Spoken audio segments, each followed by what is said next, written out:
শীতকাল মানে বেগুন ভর্তা, সেটা গরম গরম দুপুরের ভাতের পাতেই হোক কিংবা রাতে রুটির সাথে খাওয়া কিন্তু বেশ জমে যায়।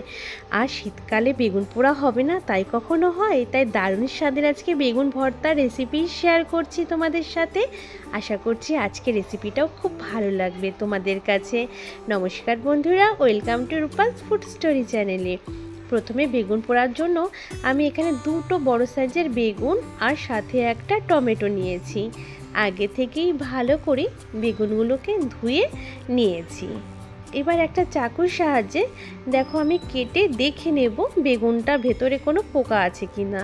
বেগুনটা একদম ফ্রেশ বেরিয়েছে। এবার বেগুনের সাইডের গাগুলো আমি চাকু দিয়ে একটু করে কেটে নিলাম।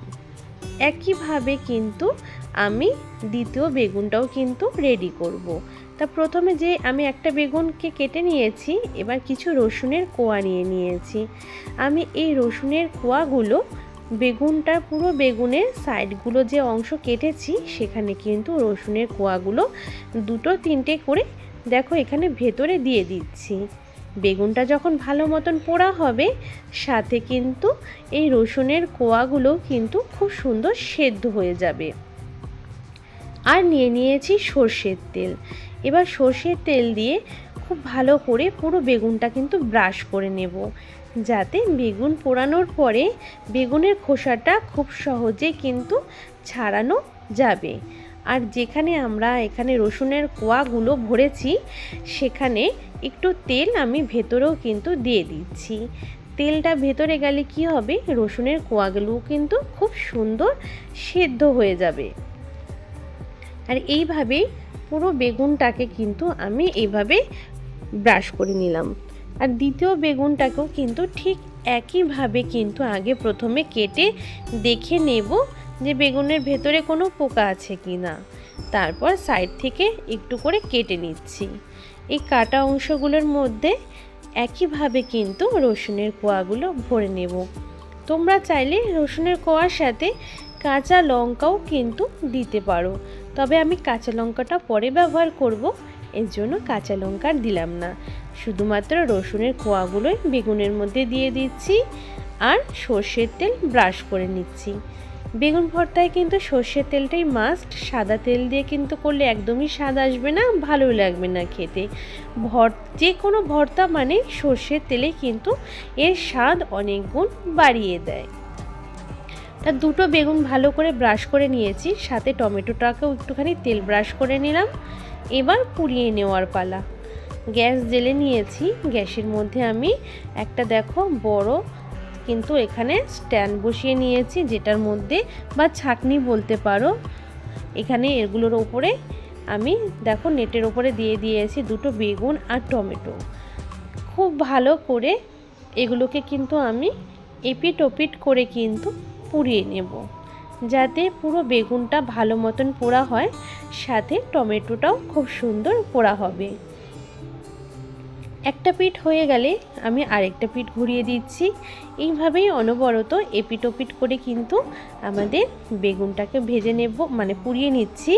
আর সাথে টমেটোটাকেও ভালো করে পুড়িয়ে নেব।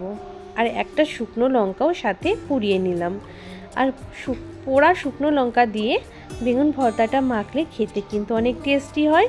তা তোমরা যদি ঝাল খেতে পছন্দ করো একটা শুকনো লঙ্কার জায়গায় 4টে 5টা দিয়েও মাখতে পারো, যে যতটা ঝাল খেতে পছন্দ করো।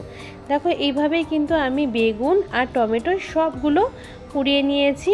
এবার একটা বাটিতে একটু জল নিয়ে নিয়েছি, আমি খোসাগুলো ছাড়িয়ে নিচ্ছি।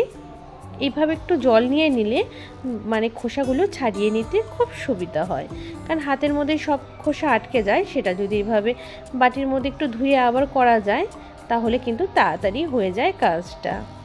আর এইভাবে কিন্তু দুটো বেগুনের খোসাই কিন্তু আমি একইভাবে ছাড়িয়ে নিচ্ছি।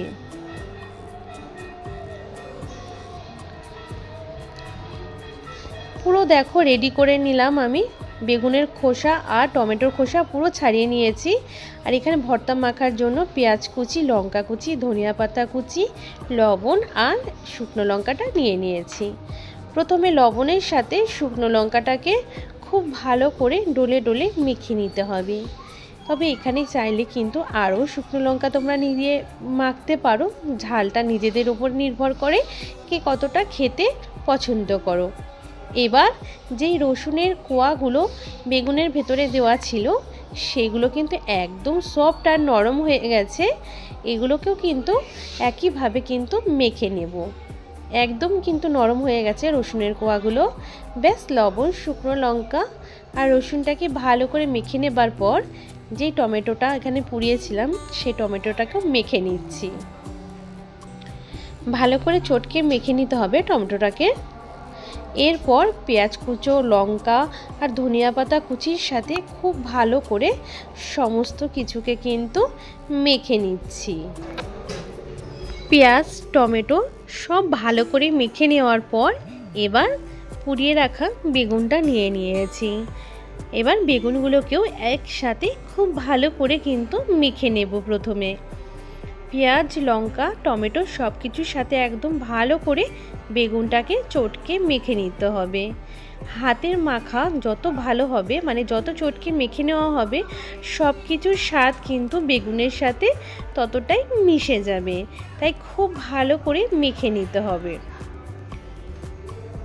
আর এরকম ভর্তা দিয়ে শুধু ভাতই ভালো লাগে না, গরম গরম রুটিও ভালো লাগে, এমনকি তোমরা পরোটার সাথেও খেতে পারো। আর খেতে কিন্তু সত্যিই অসাধারণ লাগে। আর আমাদের বাঙালিদের কাছে কিন্তু বেগুন ভর্তা সত্যিই খুব প্রিয় একটা খাবার। আর এখানে দেখো সব শেষে দিয়ে দিচ্ছি সর্ষের তেল। আগে ভালো করে মেখে নিয়েছি বেগুনটাকে, তারপর সর্ষের তেলটা দিয়ে দিলাম।